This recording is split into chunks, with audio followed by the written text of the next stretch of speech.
Buenos días. Bueno, yo soy Miguel Herrera, soy profesor del área de educación de la Universidad Andina Simón Bolívar y hoy día pues les traigo una entrevista con Paula Daza Navarro, que es una profesora de la Universidad de Sevilla. Paula da clases tanto en la Facultad de Biología, porque ella es bióloga, como en la Facultad de Ciencias de la Educación, donde trabaja en el ámbito de la didáctica de las ciencias experimentales. Entonces, tiene un currículum muy interesante. Ha sido profesora durante aproximadamente 22 años en la universidad, con lo cual tiene una larga experiencia en docencia universitaria. Y bueno, además ella trabaja en el campo de la biología específicamente, donde ha desarrollado, pues bueno, una gran cantidad de estudios alrededor de la célula. El último estudio con el que estaba conversando con ella antes de empezar esta entrevista me dice que trata sobre la autofagia. La verdad que no he sido capaz de entender demasiado bien sobre qué va, pero igual después podemos conversar un poco más sobre esto. Pero también tiene publicaciones en el ámbito de la didáctica. Por ejemplo, en la revista Andina de Educación, si ustedes quieren consultar el último número, encontrarán un artículo donde, bueno, se relata una experiencia desarrollada en un colegio de educación secundaria sobre la metodología basada en el aprendizaje basado en proyectos, que es interesante. Bien, la idea de conversar hoy día con Paula, y bueno, ya nos contará ella un poco más de sí misma y su experiencia, es que podamos de alguna forma analizar cuál es la circunstancia en la que la universidad se encuentra hoy día inmersa eh, debido a esta pandemia que estamos viviendo, el COVID-19, que nos ha puesto en una situación un poco compleja, donde nos hemos tenido que mover al trabajo en línea en muchos casos, y que, bueno, que ha supuesto un reto importante para la universidad y que supongo que a futuro también nos va a dejar aprendizajes importantes que tendremos que incorporar. Entonces, bueno, hola, Paula, ¿cómo estás? Hola, buenos días. Muchísimas gracias, Miguel, por esta oportunidad para la Universidad Andina. Muy bien.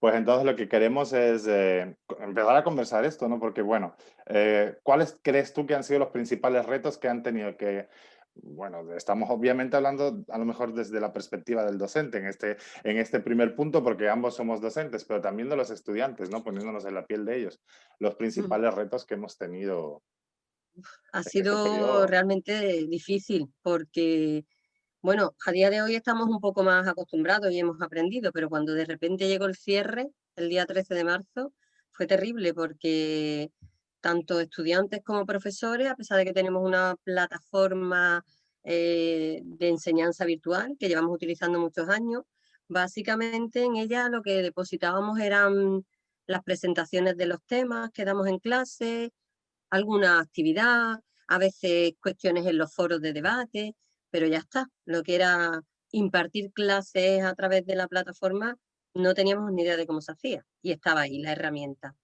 La verdad es que también quizás sea un fallo de los docentes no habernos preocupado antes, tengo que decirlo, porque durante mucho tiempo nos habían dicho que se podía aprender, pero claro, estamos acostumbrados a la docencia presencial.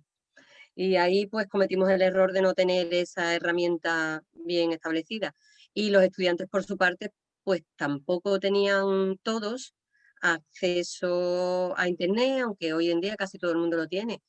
Eh, Me imagino que no es fácil para toda la población, depende también de la zona donde vivieran, no todos tenían un ordenador potente para estar conectados, no todos tenían la conexión suficiente, y entonces eso ha sido el reto más grande al principio. El primer mes fue terrible hasta que aprendimos a poder dar clase a través de la plataforma, nos inventamos mil cosas para hacer mientras y también tratamos de conseguir, yo tenía un alumno, por ejemplo, de trabajo fin de grado que no tenía ordenador y evidentemente tuve que luchar para conseguir un ordenador para este alumno, que además es un alumno con necesidades especiales porque es Asperger.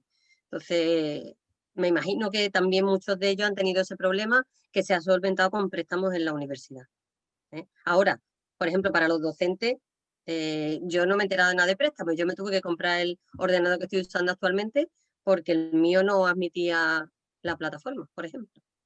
Entonces, bueno, no fue fácil. Son cuestiones bien curiosas, ¿no? Porque uno pensaría que podría haber más diferencias entre lo que pasó, cómo se vivió en Ecuador y cómo se vivió en Andalucía, en este caso, en el sur de España, pero realmente las experiencias, por lo que narra, son muy similares, ¿no? Ujú. Una de las reflexiones que nos planteábamos bueno, tú formaste parte de esa investigación en la que estuvimos trabajando, analizando qué había pasado en el mundo de la educación superior Sí, durante la primera etapa del lockdown, del confinamiento. Eh, decíamos bueno, lo que tú apuntabas, ¿no? Que no había habido una preparación de la universidad, pero también cuestionábamos el tema de que no había habido una reflexión, ¿no? Hemos actuado como con una respuesta emergente y hemos tratado de trasladar a aquello que estamos acostumbrados a hacer en el aula presencial, como tú bien decías, sí, a un aula que en este caso es un aula de videoconferencia, ¿no? Digamos, sí. donde seguimos haciendo prácticamente las mismas cosas, pero no ha habido un proceso reflexivo porque y una de las cosas que sacábamos en esta investigación era que efectivamente con la escasez de recursos que muchos estudiantes tenían, de las fallas en las conexiones a Internet y demás, hubiera sido a lo Sí, mejor mucho más adecuado un modelo que no consumiera tanto ancho de banda como la videoconferencia, ¿no?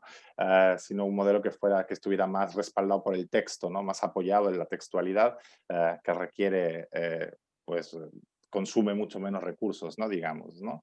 puede Eh, ser. ¿Por qué no se hizo esta reflexión? O sea, ¿por qué nunca se ha hecho esta reflexión? Pues la verdad es que no sabría contestarte porque no se ha hecho esta reflexión.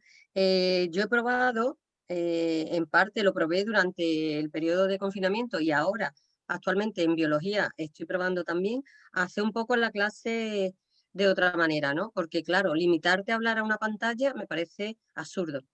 De hecho, yo además no conecto la cámara porque no me gusta tener por ahí imágenes mías dando clase, entonces simplemente hablo. Yo hice la reflexión de que qué pasaría si yo les narro los temas a los alumnos, se los envío, ellos lo escuchan y ahora me preguntan. Es lo que estoy haciendo ahora. Lo hice también en su momento con la asignatura de Ciencias de la Educación, de Fundamentos de Ciencia de la Vida. Y bueno, creo que es otra manera, porque es lo que tú dices, si nos limitamos a traspasar el sistema de clase magistral a una pantalla, pues eso no es formación online, la verdad, ¿eh? Quizás el fallo está también ahí, que nosotros somos profesores de una universidad presencial y creo que no es lo mismo que ser profesores de una universidad a distancia donde están más acostumbrados a utilizar otras estrategias educativas, ¿no? A mí me gustaría poder cambiar un poco, ¿no? Me gusta más la presencialidad, tengo que decirlo. Yo llevo 22 años casi dando clase y a mí me gusta la calidez de la presencia, ver a los alumnos. Este sistema me está costando trabajo, estoy aprendiendo muchas cosas, pero creo que limitarme a dar las clases como las daba antes, como tú dices, no es lo correcto. ¿Por qué no se ha hecho el cambio? Primero creo que, bueno, hay equipos docentes que sí saben hacerlo y de hecho hay un montón de tutoriales actualmente en la página de la universidad para aprender a utilizar la plataforma. Pero creo que la cosa no es solo aprender a utilizar la plataforma, sino a utilizar otras estrategias educativas, ¿no? Y quizá pues eso se tenga que poner en marcha ahora si ya no solo por la pandemia, sino por otras circunstancias que puedan ocurrir en otros momentos de la vida, ¿no? No sé si la universidad se comprometerá a esto o si los profesores nos comprometeremos, ¿eh? Ojo, que también somos un colectivo muy peculiar, ¿eh? Yo me Sí. adapto a muchas cosas, pero tengo compañeros a los que tú no les digas que se tienen que salir de su rutina y su estrategia, ¿eh? Ujú. Entonces ahí tenemos que poner todo un poquito de nuestra parte, creo yo, también. Y la universidad, ¿eh? También Sí. apoyar El proceso a los docente, claro. docentes, ¿no? Ujú. Creo que sí. Sí, sí, yo creo que esa, una de las cuestiones clave tal vez sea ese ajuste que mencionas, ¿no? Porque, a ver, una de las ventajas que creo que puede tener esto que nos ha ocurrido y que nos ha sido una conmoción para todos, para toda la comunidad universitaria, es que hemos puesto el foco en la calidad de lo que se practica, ¿no? En la calidad de las clases, de esa actividad conjunta que desarrollamos con los estudiantes. Cosa que creo que antes no teníamos tan, ¿no? No Puede teníamos, ser. no nos planteábamos. Y ahora, como nos pasamos a la virtualidad, pues estamos empezando a cuestionar los métodos. Y eso es una cosa que resulta interesante, porque claro, una clase magistral eh, a efecto de aprendizaje es exactamente igual de mala o buena en presencia que por videoconferencia, ¿no? Porque al fin y al cabo consiste en la misma estrategia, ¿no? Bueno, no sé, porque yo, A por ver. ejemplo, soy muy expresiva, me muevo mucho en clase, utilizo mucho la pizarra, aunque sea una clase magistral, yo Ujú. pregunto mucho, yo me muevo por la clase, yo gesticulo un montón. Y aquí es que a veces me descubro sin la cámara haciendo así en mi casa y no puedo pintar la pizarra. Les digo, mira, intentad aplastar con las manos. Entonces, es una clase magistral lo que yo doy, pero no al uso. Y claro, en la pantalla es muy distinto, yo no puedo hacer eso, ¿no? Claro, los Y recursos expresivos sí, varían se pierden. enormemente. O Ujú. la cara de los alumnos, yo pregunto y ahora tardan mucho en contestarme porque en vez de conectar el micrófono escriben y no sé si están ahí y a veces digo, a ver, Lola, ¿estás ahí? Y a veces los pillo y no están, ¿eh? Están conectados pero no están. ¿Eh? Entonces, claro, te tienes que inventar un poquito estrategias para mantener la atención también del alumnado, que no es fácil, ¿eh? Porque No, muchos se conectan y ayer había 2 o 3 que no estaban ahí en el aula. Empecé a pasar como lista y no estaban.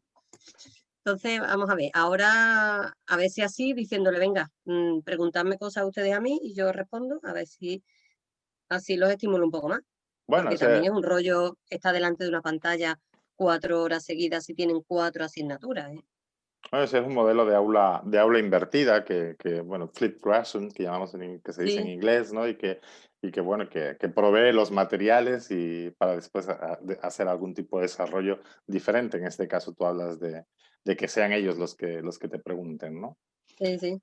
El caso es que, evidentemente, como decías antes, las metodologías que podemos emplear en la educación a distancia difieren sustancialmente por esa ausencia de la presencialidad y la posibilidad de utilizar los recursos expresivos de la manera que estamos acostumbrados, difieren, ¿no? A la educación presencial. Es algo que tiene que Mm. llevar un desarrollo distinto y creo que la mayoría de las universidades presenciales que se vieron abocadas a pasarse a la educación a distancia en esta etapa no han sido capaces de entender.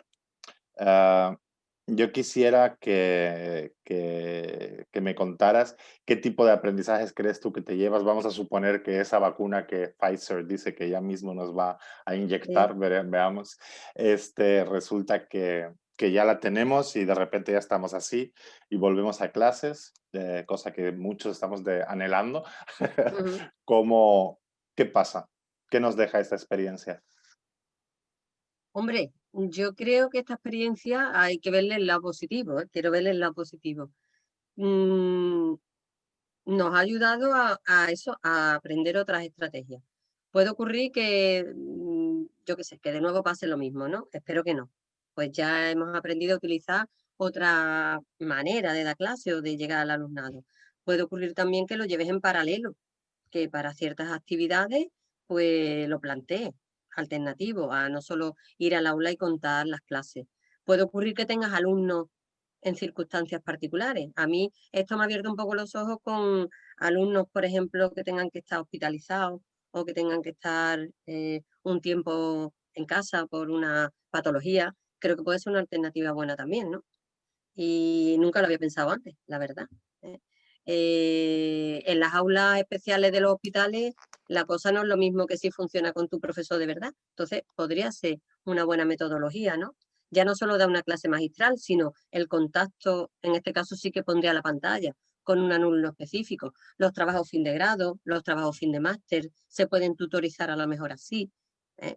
Eso es algo que creo que nos llevamos en positivo en la docencia de todo esto. He aprendido a gestionar una pantalla que yo, la verdad es que era siempre muy reacia a usarla porque no soy una gran tecnóloga, pero bueno, creo que eso me lo llevo en cuestión de docencia. Y si me preguntas, me voy a adelantar, en cuestión de gestión, me A eso iba, a sorprende, eso iba. me sorprende que las juntas de facultad, de centro, siempre hay 4 gatos. En una facultad como Ciencia de la Educación, que tiene una junta de 100 personas, habitualmente no hay más de 30. Y ahora que son online, te sorprende ver a casi todo el mundo allí. La Mm, verdad, no cuesta tanto trabajo bajar de tu despacho al salón de actos, pero parece ser que hay muchas personas que prefieren quedarse en su despacho con el ordenador.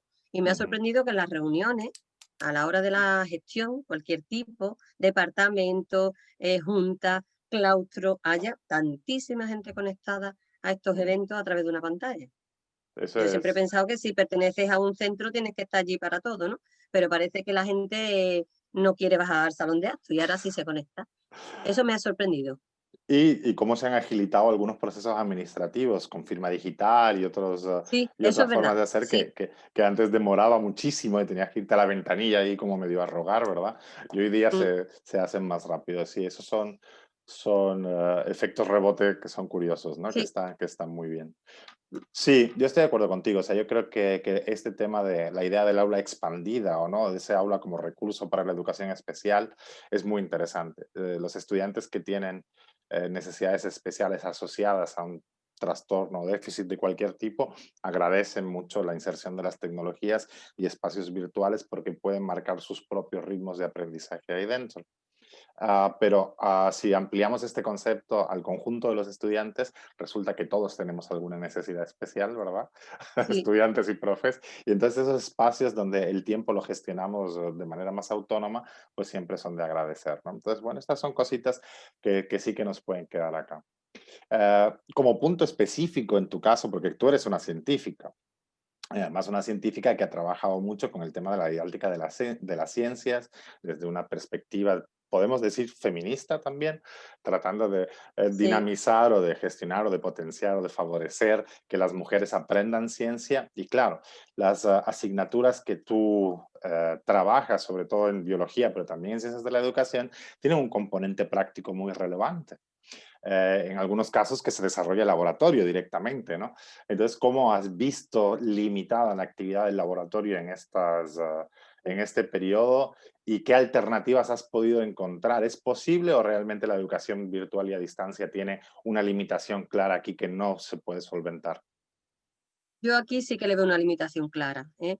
Porque, mira, hay muchos tutoriales o películas de cómo se ven las imágenes al microscopio, por ejemplo, ¿no? Que es el recurso que más utilizamos nosotros, tanto en biología como en ciencia de la educación. Tenemos prácticas de laboratorio para los alumnos orientadas, dependiendo de la materia, a lo que sea. Y en el caso de primaria, que tenemos una práctica de lupa, una práctica de microscopio, una práctica de cacharreo en el laboratorio y de hacer prácticas sencillas para los niños, es que no, es que ahí sí que no veo que la virtualidad tiene lugar, porque creo que la competencia de aprender a usar un microscopio, una lupa, no se adquiere con un vídeo. Nos hemos visto muy limitados. Las prácticas no las hemos dado. Les subimos información de qué es una lupa, de qué es un microscopio, pero no los hemos examinado de las competencias del uso y manejo. Ahí sí que tenemos un problema, ¿eh? Y bueno, en biología se solventaron con los tutoriales y se les hicieron exámenes. Yo no estaba de acuerdo, pero bueno, fue la coordinación de la asignatura quien lo decidió. Y en Ciencias de la Educación, como yo soy la coordinadora, hablé con los compañeros, decidimos no examinarlo de las competencias. Eso no quiere decir que no le diéramos información, ¿eh? Ujú. Le dimos la información, pero creo que ahí, es que no sé, lo veo muy complicado, ¿eh?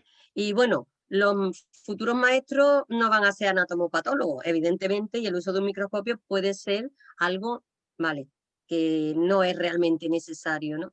Pero yo me pregunto por otros estudiantes como los de medicina o como los de enfermería, que estamos ahora mismo sin las prácticas, que no van a dar prácticas, ¿eh? Es Ujú. que de su carrera es un poquito fuerte. Nos vemos Ujú. con esta limitación de la pandemia que debería solventarse de alguna manera, ¿no? Y entonces yo Pero me no lo sé. pregunto, claro, o sea, desde esta situación y este análisis que acabas de hacer en tu departamento en ciencias de la educación, así como en biología celular, ¿ustedes se han planteado o están planteando algún tipo de plan de contingencia para el día después de la vacuna? Quiero decir, porque efectivamente si, como tú dices, la competencia de laboratorio, tú dices que no es tan fundamental, Miguel, perdón, se, co- ¿se ha cortado? Bueno, pues hacemos una pausa y retomamos la pregunta otra vez. se ha cortado y no te he escuchado. Va, pues retomamos de nuevo la Sí, pregunta.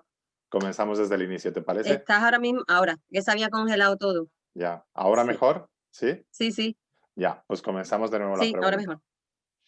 Comenzamos de nuevo la pregunta. Te decía que con respecto a lo que acabamos de comentar, si todas esas carencias que tú has constatado en este análisis, eh, tanto en el departamento, tanto en ciencias de la educación como en el departamento de biología celular, en la Facultad de Biología, ustedes han pensado en un plan de contingencia a futuro para el día después de la vacuna. porque, claro, tú dices que, por ejemplo, en los maestros, las maestras no es tan fundamental la competencia de laboratorio, pero después estos van a ser los encargados de enseñar a usar el microscopio a los niños y si no saben Claro, usarlo, mal estamos, ¿no? sí, Entonces, sí, va a tener una consecuencia en cadena difícil. Pero como tú dices, en los médicos o en los biólogos puede ser una cosa como mucho más aguda y más preocupante, ¿no? Que no estén pudiendo tener ese contacto con la práctica. Pero, ¿cómo están planteados? ¿Están pensando en un plan de contingencia para atajar eso? Porque, claro, cuando esta situación acabe, habrá que nivelar esos aprendizajes que no se pudieron obtener para que estos estudiantes puedan ser competentes en lo que necesitan, ¿no? ¿Habrá que hacer algo? ¿O simplemente nos olvidamos y claro. seguimos y que ya que se Mm. ajusten? Mira, verá que yo no quiero decir que no sea importante para los maestros, me parece súper importante, ¿no? Pero como soy de ciencias en una facultad de ciencia de la educación, a veces me acusan de que parece que la bióloga de turno quiere nada más que biología y no es verdad. Yo creo que el aprendizaje de la ciencia es fundamental. Entonces, nosotros nos planteamos, ya que esos alumnos no habían tenido la posibilidad de hacer las prácticas, de recuperarlas este año, pero es que no hemos podido. No nos han dado horario, no nos han dado aula, bueno, aula, el aula es el laboratorio, ¿no? Pero está ocupada con otras asignaturas, era algo como impensable en la facultad. A mí me da mucha pena, pero esos alumnos solo Ujú. ven el microscopio, la lupa y el laboratorio bien de ciencias naturales, aunque luego tienen didáctica, pero hacen otras cosas con nosotras. Y eso lo han perdido. Entonces ahí no se ha planteado, e incluso en biología tampoco se ha planteado, ¿eh? No solo allí. Mm. En biología no se han planteado recuperar prácticas ninguna, que a mí eso me parece un error, porque los alumnos de segundo de biología, en las asignaturas que nosotros llevamos, que se llama biología celular y histología, es donde realmente aprenden a manejar el microscopio y han pasado a tercero sin tocarlo. Entonces ese plan de contingencia no se ha llevado a cabo, que para mí creo que es un error, ¿eh? En mi opinión. Hombre, Eh, seguramente, mm, seguramente, o sea, podemos afirmarlo con seguridad sin riesgo de equivocarnos, que es un error, sí.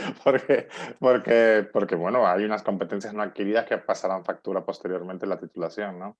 Hombre, yo creo que sí. Entonces, el corolario aquí sería bueno, que efectivamente se necesita el apoyo institucional para poder desarrollar planes de contingencia que permitan nivelar a nuestros estudiantes en el aspecto práctico.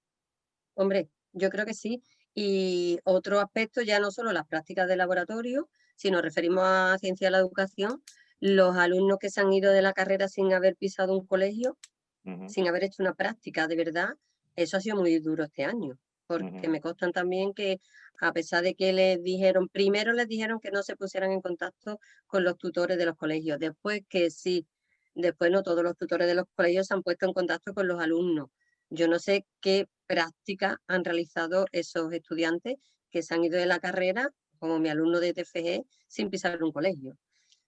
Ahí tampoco ha hecho nada al centro para tratar de ujú, recuperar esa carencia, ¿eh? Y ujú. de hacerle unas buenas prácticas de enseñanza. Así que se han ido sin pisar el cole, con su especialidad hecha. Nos pasará factura en el futuro, Sí, con total nos pasará seguridad. factura. Mm, Tenemos que ver cómo lo atajamos en su momento. Yo creo que realmente y una de las cosas que en Ecuador nos planteamos es que las brechas que ya existían, en este sentido que acabamos de conversar y en otros muchos, se han ampliado bastante. ya, Porque las personas más desfavorecidas, aquellas que tienen menos recursos, son las que más están sufriendo la, las consecuencias de esta situación en el ámbito educativo y en muchos otros, ¿no? Ujú. Esa es la realidad. sí. A mí me daría pena que en este sentido, y lo estoy viendo en las universidades privadas, aprovecharan las circunstancias. Y Mm, ojo, hay universidades privadas muy buenas y el que quiera que se las pague, pero hay otras universidades privadas que no y se están apuntando al carro. ujú, Con esto de la virtualidad, sobre todo, ¿eh? ujú, Parece que ofertan una enseñanza de mayor calidad porque son privadas y las pagan. Y bueno, algunas, como te digo, lo serán, otras no, pero no todo el mundo tiene el dinero para acceder a la privada, ¿no? ujú. Y están surgiendo como champiñones, vamos, Sí, en España.